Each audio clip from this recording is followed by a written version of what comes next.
الرحمن الرحيم هو الذي يصلي عليكم وملائكته ليخرجكم من الظلمات إلى النور وكان بالمؤمنين رحيما تحيتهم يوم يلقونه سلام وأعد لهم أجرا كريما صدق الله العظيم هو الذي يصلي عليكم وملائكته ليخرجكم من الظلمات إلى النور.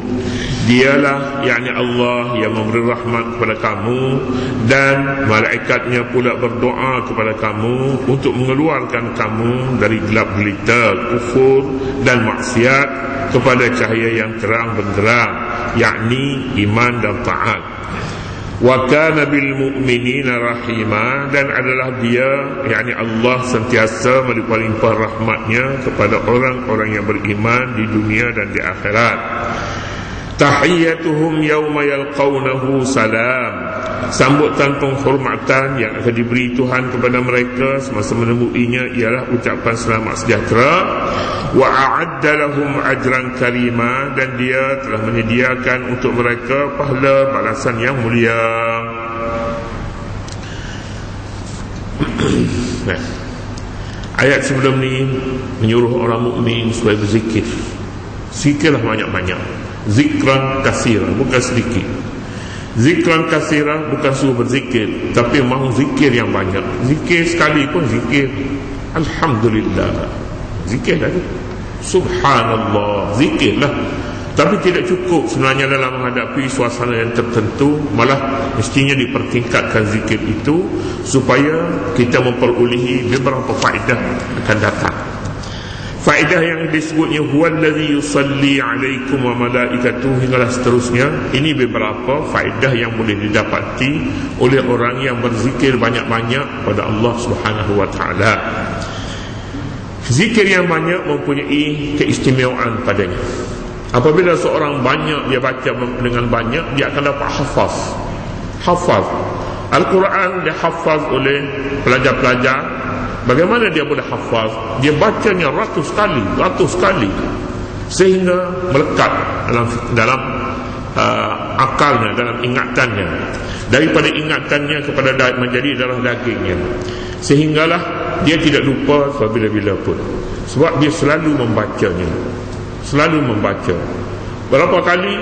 Setiap kali salat satu juzuk umpamanya.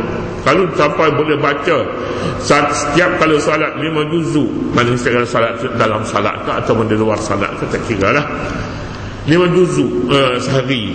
Setiap kali salat 1 juzuk, 5 juzuk, sampai 2-3 tahun dia tidak akan lupa lagi Al-Quran. Darah dagingnya ialah Al-Quranul Karim. Bagaimana boleh dihafaznya? Ialah baca banyak zikran kasira. Itu hakikatnya. Kita boleh tahafaz baca Quran kan banyak. Jangan kira lah, bukan nak kira dengan buah tasbih tu tak banyak. Baca banyak. Bolehkah? Kalau boleh, maka kita mempunyai keupayaan untuk menghafaz sekurang-kurangnya beberapa surah dalam Al-Quran. Surah-surah tertentu boleh kita hafaz.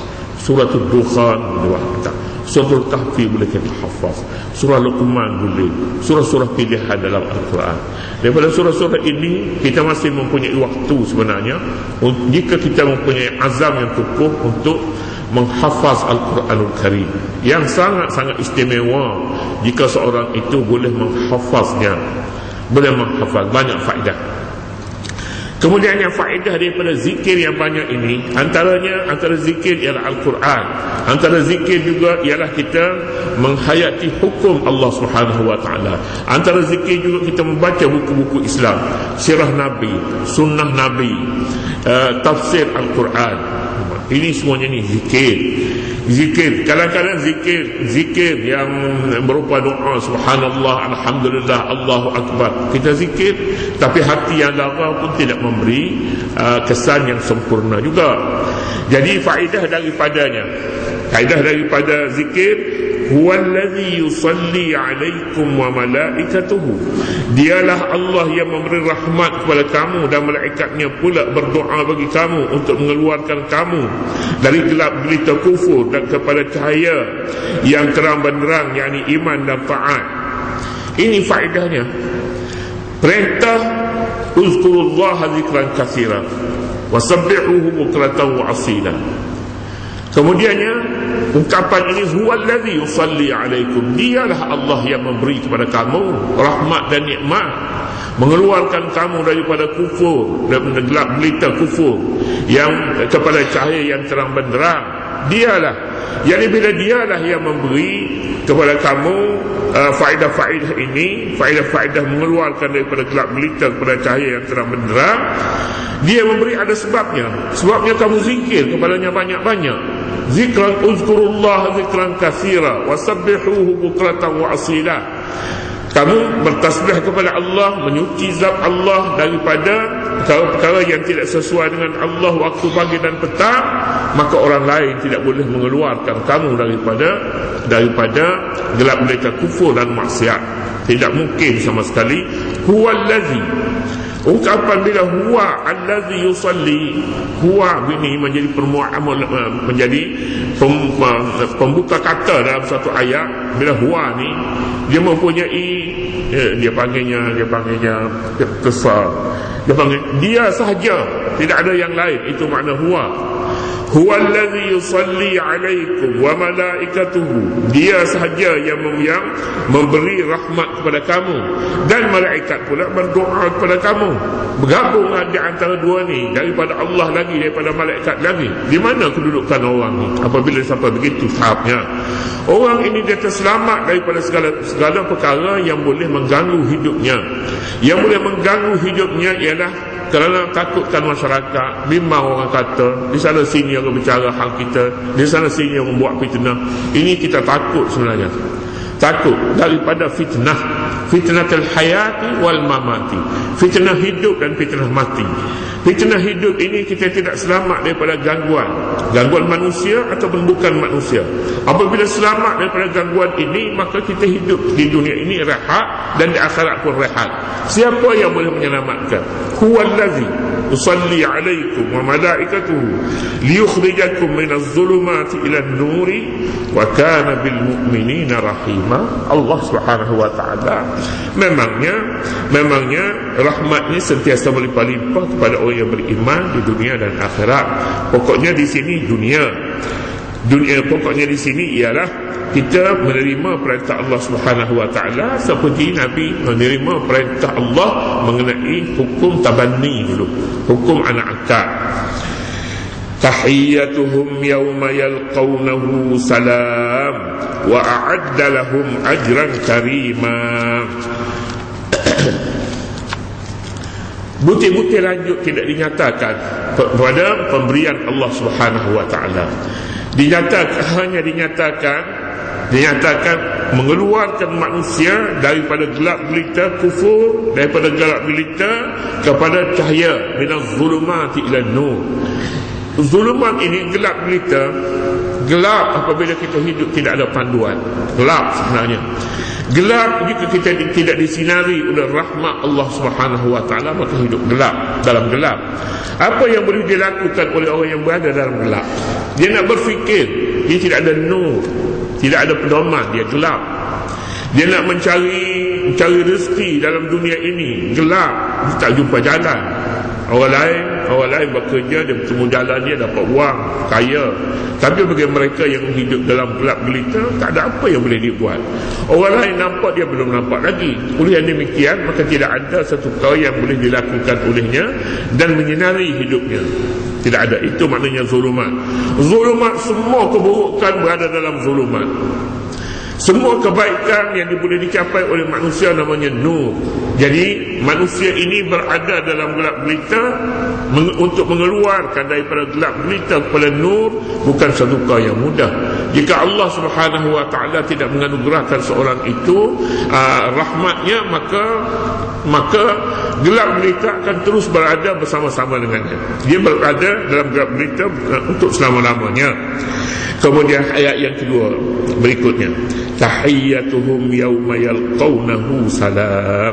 Sambutan penghormatan yang akan diberi oleh Tuhan kepada mereka semasa menemuinya bila nak temui Allah Subhanahu wa taala? Di akhirat lah. Bagaimana disambutnya bila sampai ke akhirat? Orang yang menerima perintah Allah Subhanahu wa taala dengan senang hati, dikeluarnya daripada gelap gelita kufur kepada iman dan taat, iman dan nur.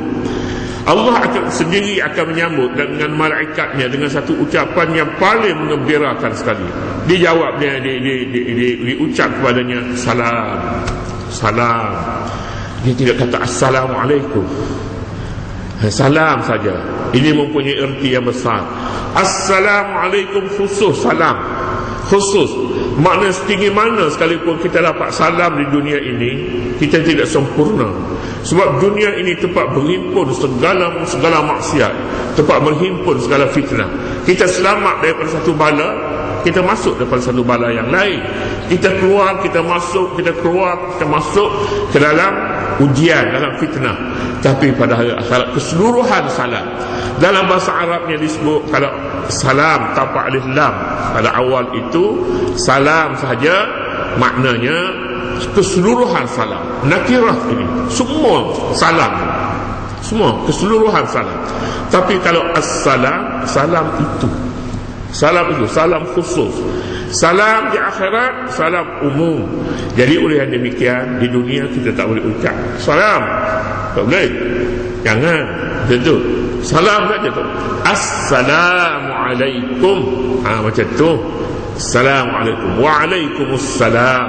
Kalau betul juga. Kalau tak betul tu kita bukan sekadar salah lah, kita minta benda-benda yang tak kena. Salam tak betul. Assalamualaikum, besar tu assalam. Jadi pada hari akhirat para malaikat akan mengucap kepada seorang itu satu salam yang sangat istimewa dan memberikan kepada kita satu kepuasan yang tidak ada lagi lebih tinggi daripada kepuasan menerima ucapan Assalamualaikum. Tahiyyatuhum yawma yalqawnahu salam. Sambutan penghormatan yang akan diberi Tuhan kepada mereka yang orang yang dikeluarkan daripada gelap gelita maksiat dan kufur kepada cahaya iman yang cerah cuaca. Dia ucapnya salam, wa a'adda lahum ajran karima, dan Allah akan menyediakan untuk mereka pahala balasan yang mulia. Pahala balasan yang mulia disebut oleh para ulama mufassirin iaitu syurga. Waktu mula-mula berjumpa lagi ucapannya salam. Biasanya kalau dah ucapan yang macam tu dia selamatlah daripada apa-apa pun, mestilah berjaya orang ini. Tapi tak cukup setakat itu jika tidak dibutirkan lagi. Dibutirkan selepas daripada salam itu ajran karima. Orang mukmin dia tidak sebut, kalau dia sebut surga misalnya, tidak begitu tinggi lagi balasan, tak tinggi lagi. Tapi suatu balasan yang mulia itu lebih tinggi lagi. Tidak mulia kalau tidak surga, tidak mulia kalau tidak satu kedudukan yang sangat tinggi di sisi Allah Subhanahu wa taala. Namakanlah apa sekalipun tempat kedudukan itu, tapi yang pentingnya biarlah mulia dan dihormati di kalangan malaikat dan di sisi Allah Subhanahu wa taala. Jadi inilah ayat besar sekali bercakap pasal hal tabanni, kemudiannya diikuti pula dengan ayat yang berikutnya bercakap pula pasal dakwah Nabi sallallahu alaihi wasallam, iaitu ya ayyuhan nabiyyu inna arsalnaka syahidan